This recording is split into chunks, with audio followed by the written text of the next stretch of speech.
Welcome back to Combust Astrology. My name is Liv, and today we have something pretty special.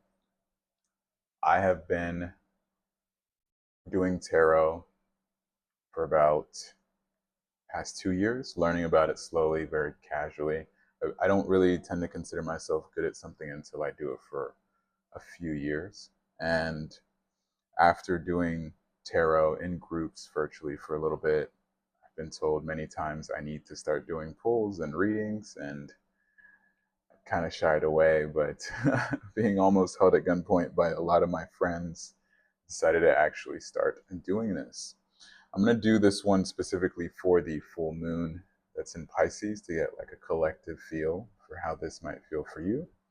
And then I will be looking towards making specific spreads for each zodiac sign. Don't know if I'm going to do it weekly, probably a monthly thing. I am still trying to regulate how much energy I use and can regain after doing readings in general. And so tarot is even more of that energy. So we'll see how this goes. But sit back, enjoy. Let's see what we got.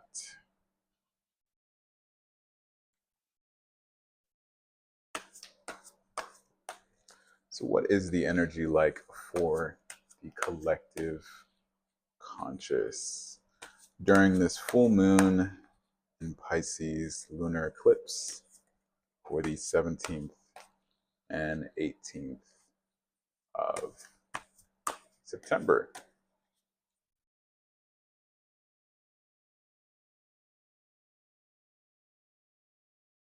Ooh, Page of Swords, Seven of Cups, Hierophant, and the King of Pentacles. Okay, so we're aware that this full moon is in Pisces, opposing Sun and Mercury in Virgo. We're aware that Mars is in Cancer, it's squaring the nodes, and then we're also aware of the grand Earth trine that's going on. So when we start off with the Page of Swords, it's in reverse. We're starting off with the crown chakra. Mercury is in Aquarius, a really nice Mercury, debated whether or not it's exalted. But this energy in itself is probably saying that we have been trying. We've been trying with this thing, and we have been kind of being a kind of Aquarian energy where Aquarian people know that they're smart, and sometimes that could be to their own demise, just because when you do have the ability to do something and you know how good you are, sometimes you'll wait for the last second to actually do it. When I really look at this card, the Page of Swords here is saying that you've kind of fallen. You've kind of bust your ass, not because you are so lost in your sauce that you've burnt through it a lot.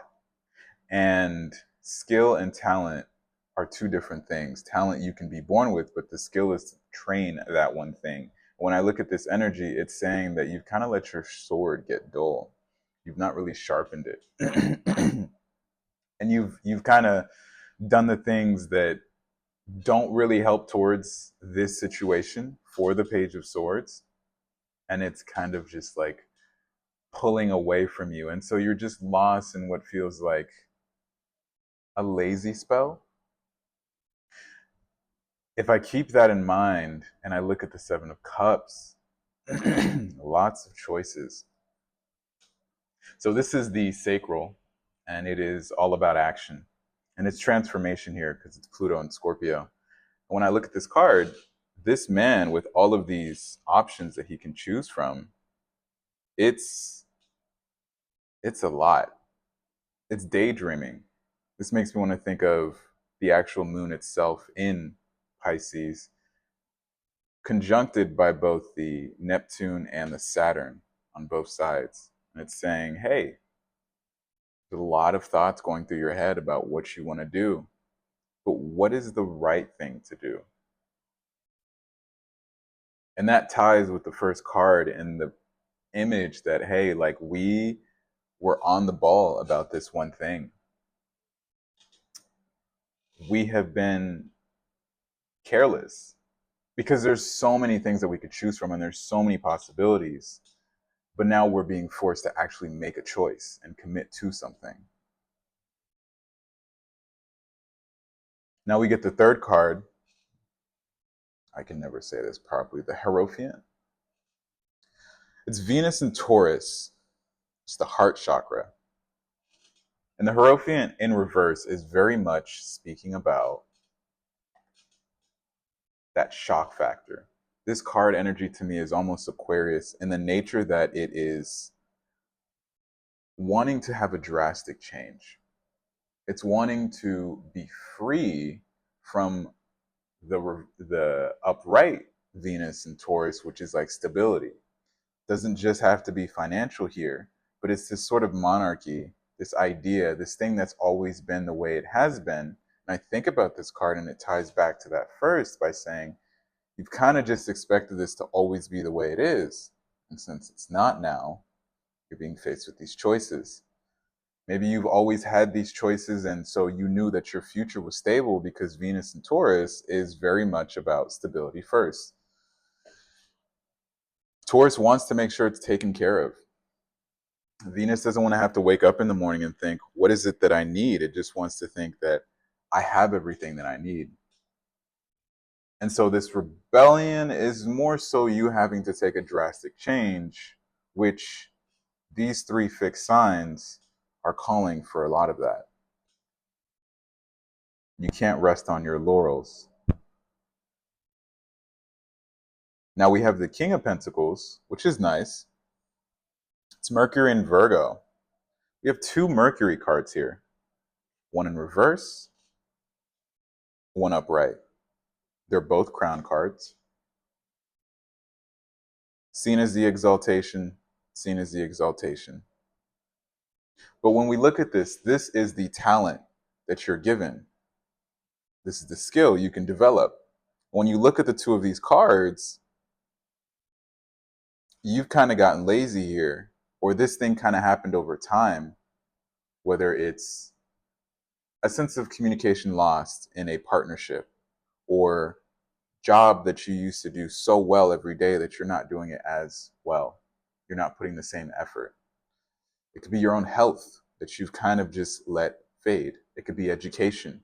Maybe you were going to continue education and you kind of just didn't follow through. Whereas here, the King of Pentacles is saying stability over time will give us what we desire. And I love this card. There's a couple of Virgo Mercury cards in this deck, Pentacles. But I love this card because this really does tell you to grow with it.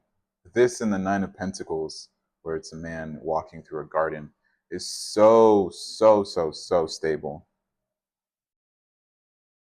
What you're being called here is to ground. And when we look at these cards, this is where you're at right now. This is the choice that you could probably make to get here. But it's a choice. Because in order to be the King of Pentacles, you do have to make long-term decisions that are smart. You can't just let this full moon go about its way and then around November, December, forget about it. Especially when you consider next year, we're going to be having all of our eclipses in Pisces. So in a way, as I've seen Cam White say, this really is the start of 2025. Whatever it is, the decision that you make these next two nights about whatever it is that you're releasing, make sure it's an intent to hold on for the rest of next year. Because if you can emotionally ground yourself and you can go through anything. I hope you enjoyed this reading. I'd love some feedback.